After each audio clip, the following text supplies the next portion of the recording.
So என்ன சொல்ல வரேன்னா, கவர்மெண்ட் அதிகாரியும் சரி, அரசியல்வாதியும் சரி, மந்திரிகளும் சரி, கவர்மெண்ட்டில் இருக்கிற எல்லா துறைகளை சேர்ந்தவங்களும் சரி, எல்லா அதிகாரிகளும் சரி,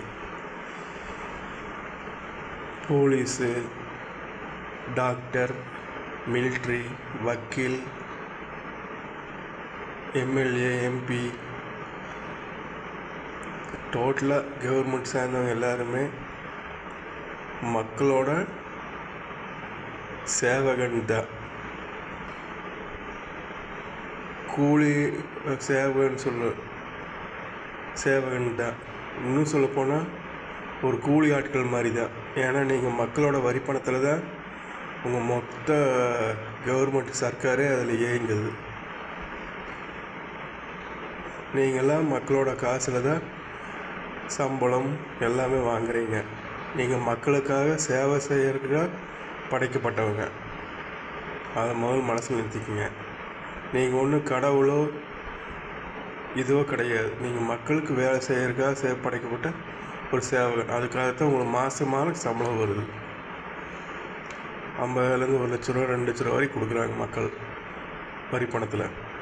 அந்த பணத்தை அதில் தான் வாங்கிட்டு இருக்கீங்க. அதனால் நீங்கள் மக்களோட குறைகளை கேட்டு நீங்கள் அவங்களுக்கு என்ன குறைகளோ அதை நீங்கள் நீக்கிறதுக்கு தான் உங்களுக்கு அந்த வேலைக்கு தான் அந்த பதவி கொடுத்து பணத்தை கொடுத்து உங்களுக்கு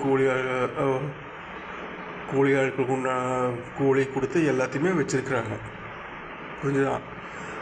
அதனால் உங்களுக்கு மக்கள் தான் எஜமான், மக்கள் தான் உங்களுக்கு கடவுள். நீங்கள் அவங்களுக்கு காப்பாளன் தான் ஒழிய நீங்கள் எஜமானோ கடவுளோ கிடையாது. இதை அடிப்படையில் புரிஞ்சுக்குங்க. ஸோ நீங்கள் மக்களோட குறைகளை என்னென்னு நேரடியாக கேட்டு அந்தந்த தொகுதியில் அவங்களுக்கு என்னென்ன தேவை எதுன்னு கேட்டு அதை நிவர்த்தி பண்ணுறதுக்கு தான் உங்களுக்கு அந்த பதவி கொடுத்து ஒரு கௌரவமான துறையில் வச்சுருக்குறாங்க. அந்த மதிப்பை நீங்கள் கெடுத்துக்கக்கூடாது. கெடுத்துக்கிட்டிங்கன்னா பிரயோஜனமே இல்லை.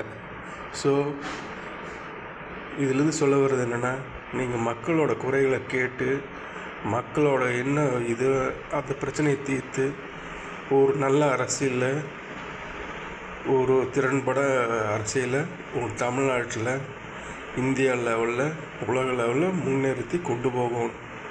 அது உங்களுடைய கடமை. அதை நீங்கள் முழுசாக